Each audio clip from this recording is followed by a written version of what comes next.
I knew something was wrong the second I stepped into my barn that morning. The smell was off, not the usual earthy mixture of hay and livestock, but something sour, something wrong. My prize cows, the ones I'd spent years breeding and raising, lay motionless on the ground. A few of them twitched weakly, their eyes rolling back, foam bubbling at their mouths. My stomach dropped.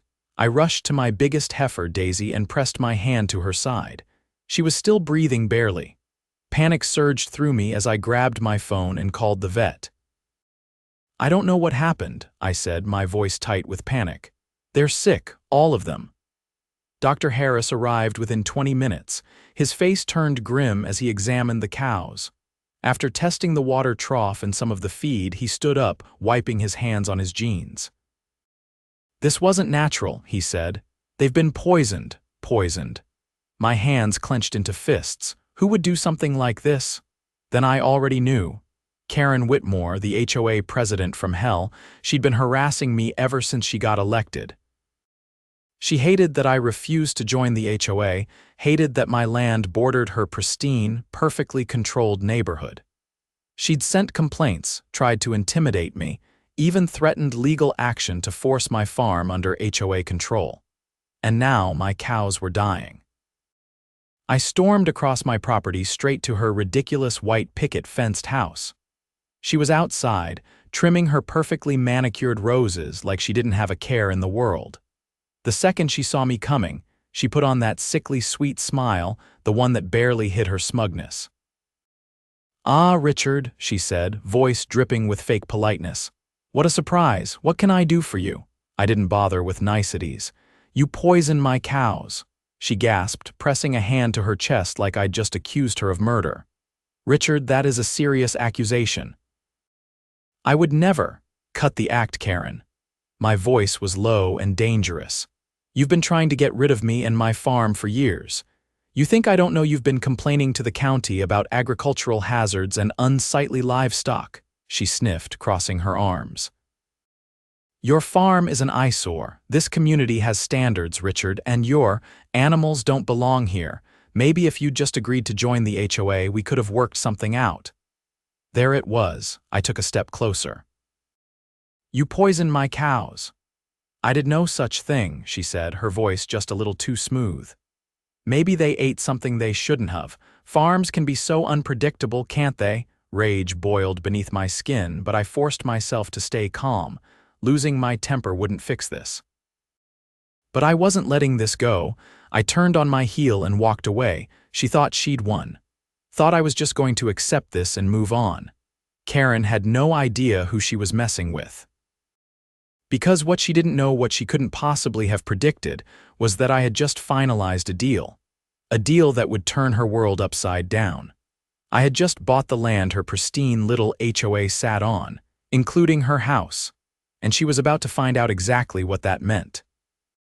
The weight of what had happened sat heavy on my chest, but I didn't have time to dwell on it. I had work to do. Dr. Harris stayed behind to treat my cows, doing everything he could to flush out the poison. I wouldn't know the full damage until later, but I had to believe at least some of them would pull through. For now, I had bigger things to focus on. I went straight to my office in the farmhouse and pulled out the paperwork from my latest acquisition. The deal had taken months to finalize, but as of last week, it was official. I now owned the land beneath the HOA, including every street, every manicured lawn, and every property deed that depended on leasing rights from the land itself. The previous owner, an elderly man named Franklin Holloway, had inherited the land decades ago, but had never been interested in managing it. He had leased it to the HOA under a long-term agreement, but he was tired of their constant demands and legal threats to gain full ownership. Franklin had been more than happy to sell to me when I made an offer. Karren didn't know it yet, but she and the rest of her little regime were about to find out exactly what that meant. I spent the afternoon making the necessary calls. First, to my lawyer, who assured me everything was airtight. Then to the county records office, confirming that the deed transfer had been fully processed. Finally, I called a contractor to put up the new signage I had planned for the neighborhood entrance. By the time the sun was setting, I had everything ready. The next morning, I woke early and drove straight to the HOA clubhouse. It was a ridiculous structure, built to look like some kind of exclusive country club, with fountains and marble pillars that had no business being in a suburban neighborhood. I walked right in, ignoring the startled receptionist, and made my way to the meeting room at the back. The HOA board was already gathered, sipping their overpriced coffee and reviewing whatever nonsense they had planned for the day. Karren sat at the head of the table, her expression turning sour the moment she saw me. "You can't just barge in here," she snapped. I set my briefcase on the table and opened it, pulling out a stack of documents. "I'm not here for pleasantries," I said. "I'm here to inform you that, as of last week, I am now the legal owner of the land this HOA sits on." A murmur spread through the board members, confusion and disbelief flashing across their faces. Karren, however, narrowed her eyes. "That's impossible," she said. "Franklin Holloway owns this land." "Correction," I said, sliding a copy of the deed across the table. "Franklin owned this land. He sold it to me. The transaction is finalized, legal, and binding. As of now, you all answer to me." The silence was thick, the only sound the faint shuffling of papers as one of the board members hesitantly picked up the deed and scanned it. This can't be right," another board member muttered. Karren's face flushed red. "You think you can just waltz in here and take over?" she spat. "We have rights, we have contracts." "You have a lease," I corrected, "a lease that I now control." Karren stood abruptly, her chair scraping against the floor. "You can't just revoke our agreement." I leaned against the table, letting my words sink in. "I don't plan to revoke it, not yet," I said. "But let's be clear. The power dynamic has shifted. You tried to force me under HOA control. You poisoned my livelihood. Now I control your entire neighborhood." She opened her mouth, but no words came out. "I'll be making some changes," I continued. "First, your HOA fees. Consider them suspended until further notice. Second, your ridiculous restrictions on property modifications. Gone. People can paint their houses whatever color they want, put up fences, and plant whatever they like in their yards. Third, and most importantly, I'll be conducting a full audit of the HOA's finances. Any signs of mismanagement or fraud, and I'll be bringing in legal authorities." Karren's mouth finally found words, but they came out as a sputtered mess of objections. "You can't. This is you have no right." "I have every right," I interrupted. "And if you or anyone else here tries to fight me on this, I'll terminate the lease entirely, which means this entire HOA would cease to exist. No board, no bylaws, nothing. Just a regular neighborhood with no overreaching authority to dictate people's lives." The room fell into stunned silence. Karren's hands clenched into fists, but she was smart enough to know she was cornered. "You haven't won," she hissed. I gave her a look that made it clear she had already lost. "This is just the beginning," I said. "I'd suggest you start preparing for the new order around here, because things are about to change." Without another word, I turned and walked out, leaving Karren and her cronies to stew in the wreckage of their crumbling power. The morning air was crisp as I drove back toward the farm, the wheels of my truck kicking up dust along the gravel road. The confrontation with Karren had gone about as well as I expected, meaning she was furious, caught off guard, and scrambling for a way to regain control. But that wasn't my problem. Not anymore. I pulled up to the barn, stepping out just as Dr. Harris emerged, wiping his hands on a rag. His face was lined with exhaustion, but there was a sliver of hope in his eyes. "They're not out of the woods yet, but I think we saved most of them," he said. "Daisy's still weak, but she's fighting." Relief washed through me, though it didn't fully settle. The damage had been done. Even if my cows pulled through, their health had been compromised, and there was no telling what long-term effects the poison might have. I clenched my jaw. Karren had gone too far. She had been playing games for a long time, but this was different. This was an attack on my livelihood. My farm was more than just a business, it was my family's legacy, and I wasn't going to let her get away with it. Dr. Harris packed up his kit, giving me a firm nod. You let me know if you need anything else, and if you find out who did this. I already know, I interrupted. And I plan to deal with it. His eyes darkened with understanding. Be careful, people like her don't like losing. I didn't need the warning, but I appreciated it. Karren was the type to dig in her heels when she felt cornered. If she thought she could claw her way back into control, she'd try. But she had no idea how meticulously I had planned for this moment. As soon as the vet left, I got to work. I had already set up a network of security cameras around my farm for general safety, but now I combed through every second of footage from the past 24 hours. It didn't take long to find what I was looking for. There, in the dead of night, a shadowy figure crept along the fence line. They carried something in their hands, containers of some sort. The footage wasn't perfect, but it didn't need to be.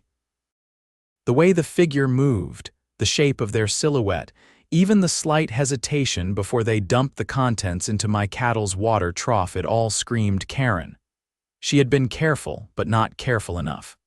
I transferred the footage to a flash drive and made a call. By the time I arrived at the sheriff's office, it was mid-afternoon.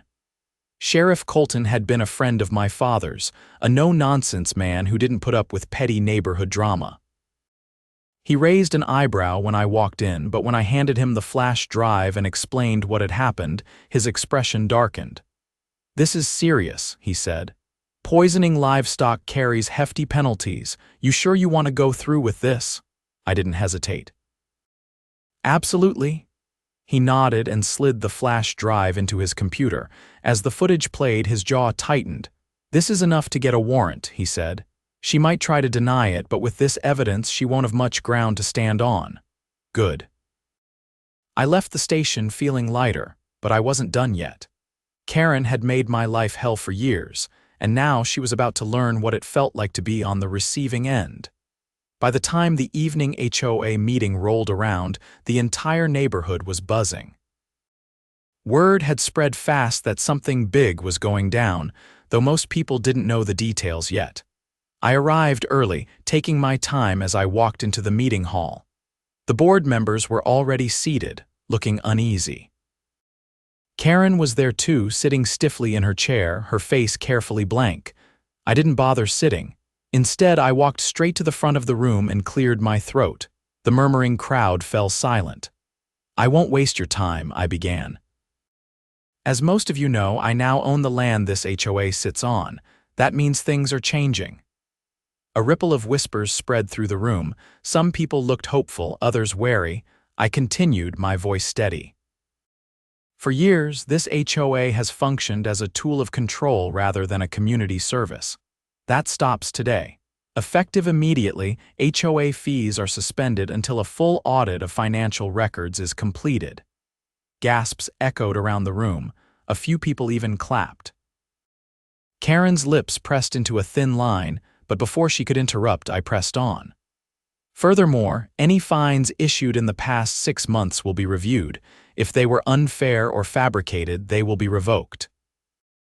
Anyone who was wrongfully charged will be reimbursed." Now the crowd was fully awake.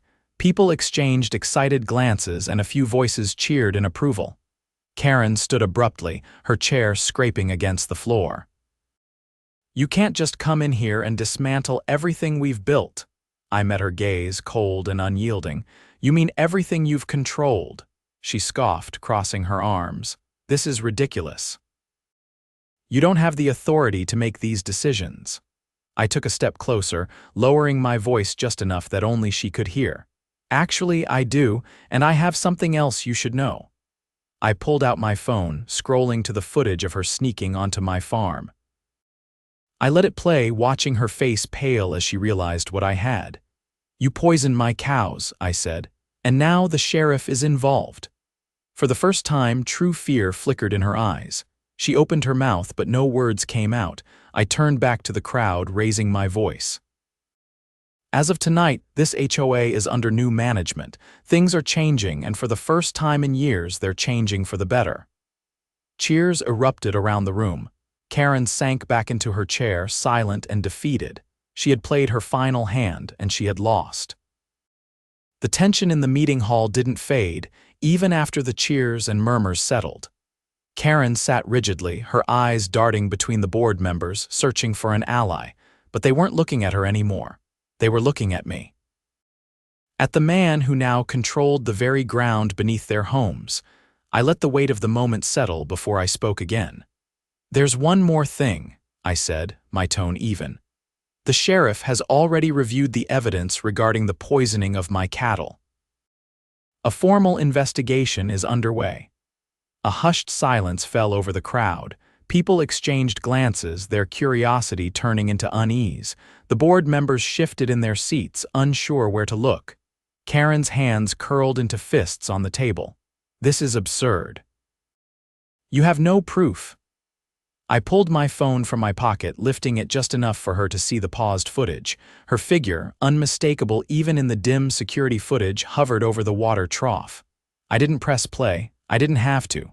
Her face drained of color. "I'd think carefully before denying anything," I said, "because the sheriff is already reviewing this.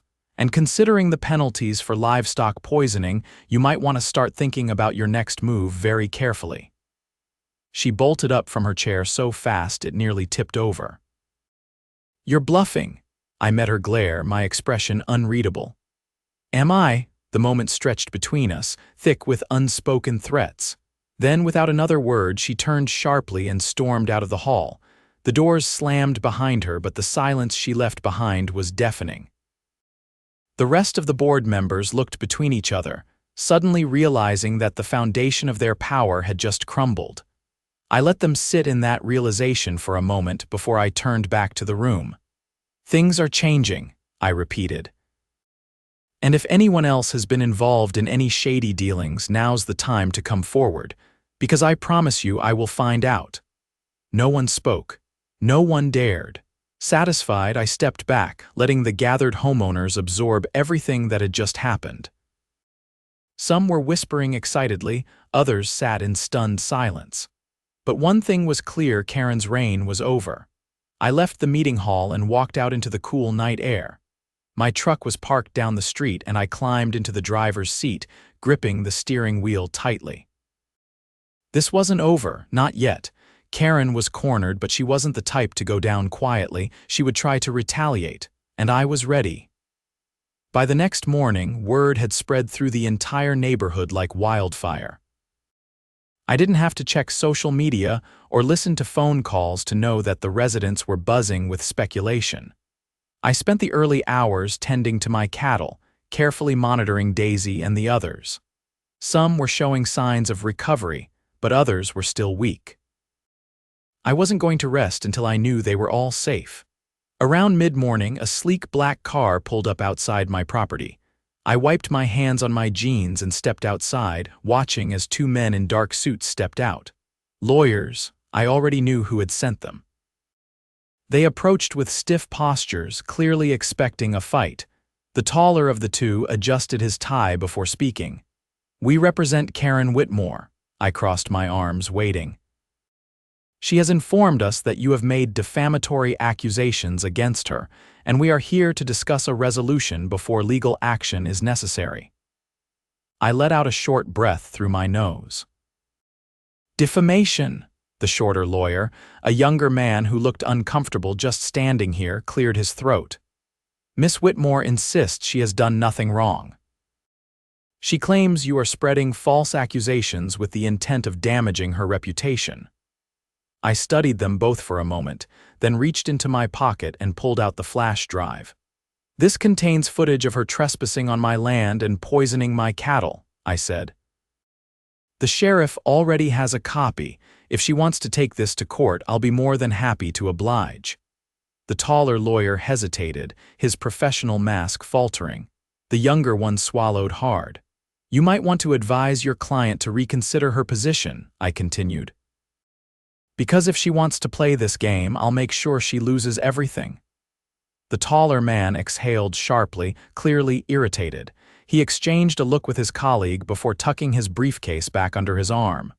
"We'll relay your message," he said. I nodded once. "You do that." They turned and left without another word. As their car disappeared down the road, I allowed myself a small moment of satisfaction. Karren was scrambling. Good. That night, I received a call from Sheriff Colton. Karren's lawyer contacted us, he said.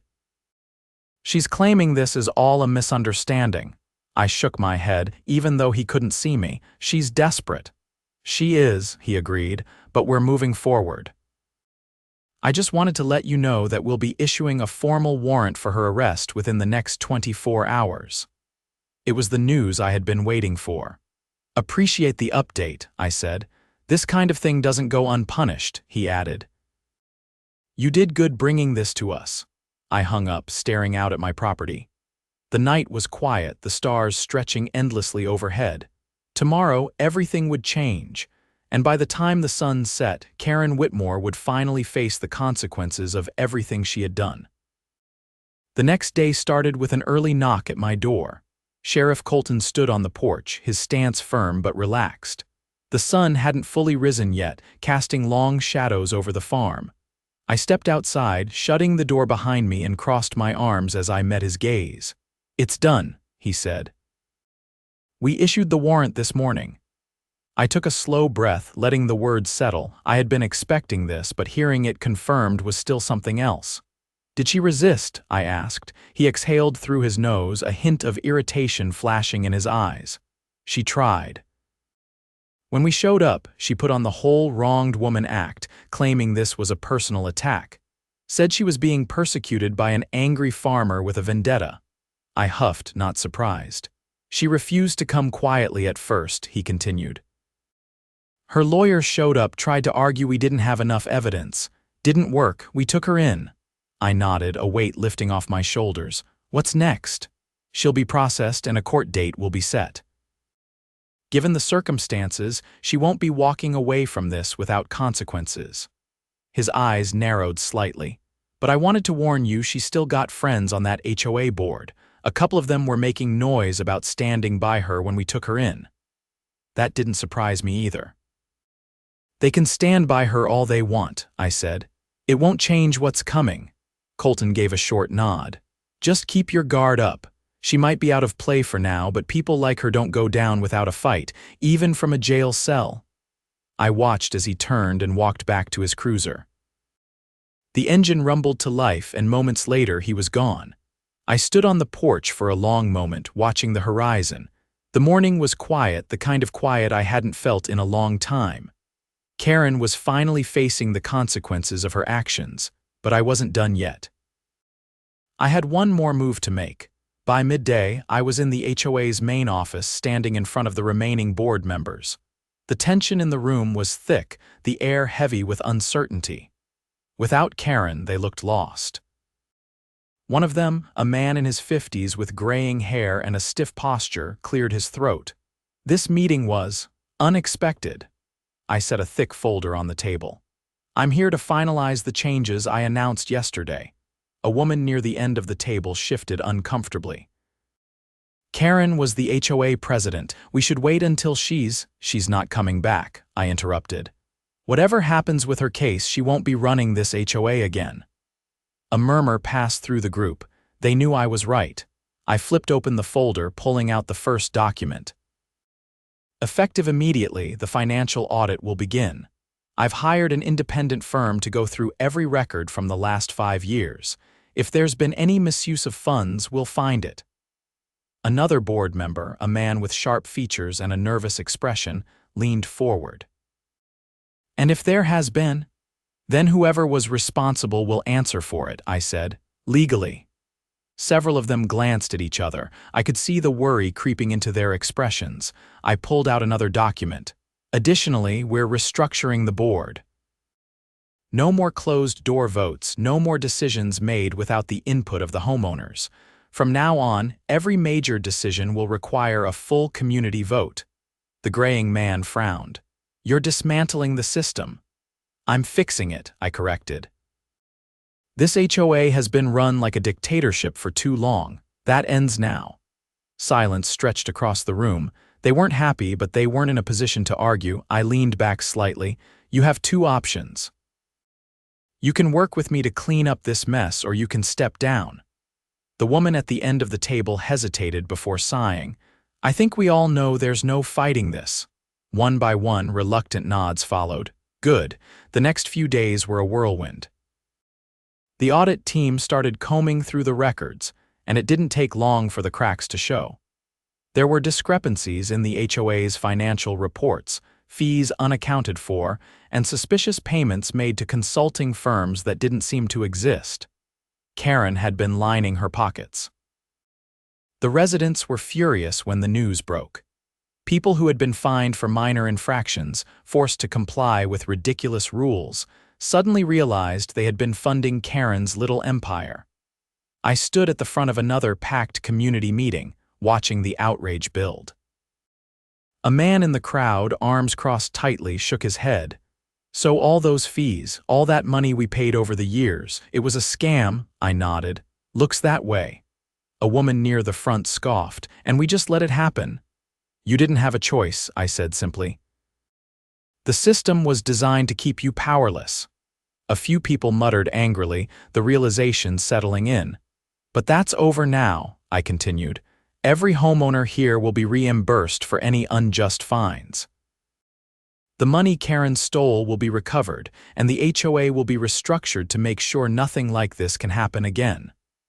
A younger man, arms crossed, lifted his chin. "And if we don't want an HOA at all?" That got more murmurs of agreement. I exhaled, looking over the crowd. "That's up to you. If the majority votes to dissolve it, I won't stop you." The energy in the room shifted. For the first time, I saw real hope in their faces. Karren had ruled with fear, but fear wasn't enough to hold people forever. And now she was gone. The last piece fell into place a week later. I stood outside the courthouse, watching as Karren was led inside in handcuffs. She had tried to fight it every step of the way, but in the end, the evidence was overwhelming. She caught sight of me, her eyes narrowing. Even now, even after everything, she still held onto that smugness, that belief that she was untouchable. I didn't say a word. I just watched as the doors closed behind her. She had spent years trying to destroy me. Now she was the one who had lost everything, and I was still standing. The courthouse doors shut behind Karren, sealing her fate, but I wasn't ready to walk away just yet. I stayed outside, watching as reporters and a handful of curious onlookers murmured about the scandal unfolding in their own backyard. Some of the HOA's die-hard supporters stood in small clusters, whispering among themselves, shooting me glances filled with unease. They weren't defending her out loud anymore. The weight of undeniable proof had silenced even the most loyal. I made my way to my truck, taking my time as I crossed the street.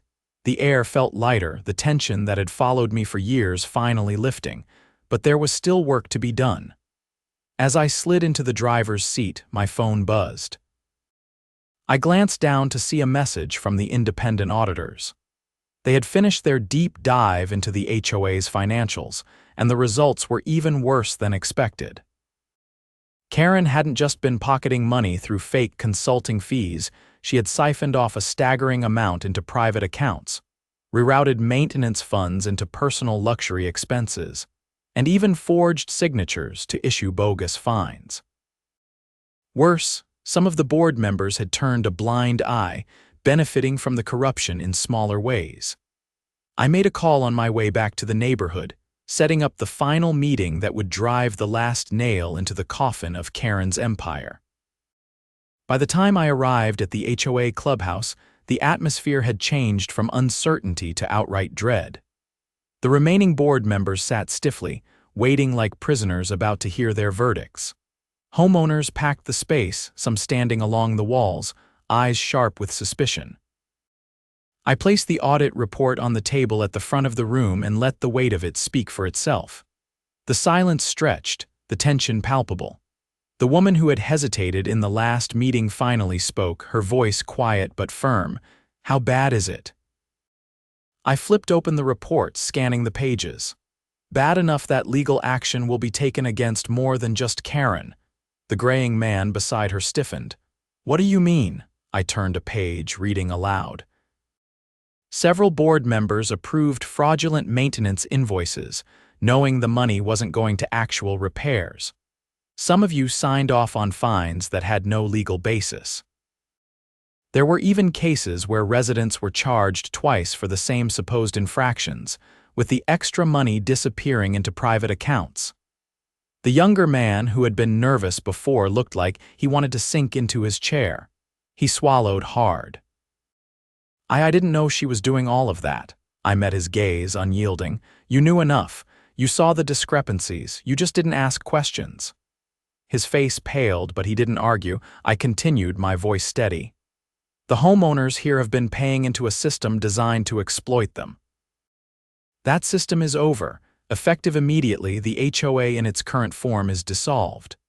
The room erupted. Some people gasped, others cheered outright. The graying man sputtered, trying to regain control. You can't just dismantle. I own the land. I cut him off. And this HOA only existed because of the lease agreement under the previous owner. That lease is now void. The woman beside him exhaled sharply, rubbing her temples. So what now? I leaned forward, my eyes sweeping across the room. Now you all decide what comes next. You want a community group that actually works for the residents? You can form one. But if you want to be free of HOA control entirely, that's an option too.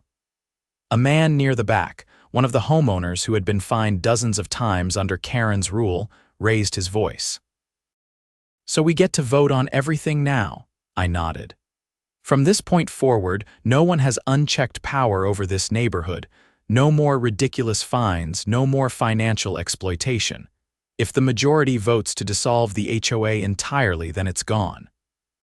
If you want something new, you build it from the ground up with full transparency. The graying man slumped back in his chair, defeated. The younger one looked like he wanted to disappear. The woman beside them, after a long pause, nodded slowly. It's about time. The cheers that followed were deafening. By the time the meeting ended, the community had already started drafting plans for a new system, one where residents had full control, where decisions were made openly, and where the days of corruption and exploitation were firmly in the past. As I stepped outside, the cool evening air felt different, lighter. A few homeowners stopped to shake my hand, offering their thanks. One woman, who had been fined for something as petty as having the wrong shade of mulch in her garden, smiled as she walked past. Feels like we finally got our neighborhood back. I watched as families talked freely, no longer looking over their shoulders for looming HOA enforcers. The control Karren had wielded over them was gone, and in its place was something new, something better. I climbed into my truck, glancing in the rearview mirror at the clubhouse one last time. Karren had spent years trying to force me out, trying to take my land, my livelihood. Now she had lost everything, her power, her reputation, her freedom, and I was still standing.